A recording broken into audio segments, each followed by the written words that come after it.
اس رمضان میں ایک کام ضرور کرنا، یہ دیکھنا کہ اللہ تعالیٰ مجھ سے کیا ڈیمانڈ کر رہا ہے قرآن میں، یہ دیکھنا کہ اللہ تعالیٰ مجھ سے کیا حکم دے رہا ہے قرآن میں، اور اپنے رب سے وعدہ کر کے چلنا کہ اب سے شیطان کے نقش قدم پر نہیں چلیں گے۔ ہاں گناہ ہوتے ہیں انسان سے، لیکن توبہ کرنی ہے۔ رسول اللہ صلی اللہ علیہ وسلم نے فرمایا کہ جب بھی گناہ ہو جائے تو نیکی کیا کرو، بے شک نیکی گناہ کو مٹا دیتی ہے۔ اور افطاری کے ٹائم ضرور دعا کیا کرنا، افطاری کے ٹائم کی دعا کو چانسز قبول ہونے کی بہت ہی زیادہ ہوتے ہیں۔ جب ہم افطاری کرتے ہیں تو کیا دعا پڑھتے ہیں؟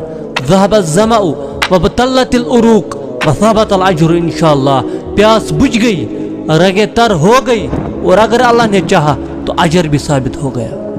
اللہ تعالی ہمیں ان لوگوں میں شامل فرمائے جو لوگ اپنی اصلاح کرنے والے ہوں، آمین۔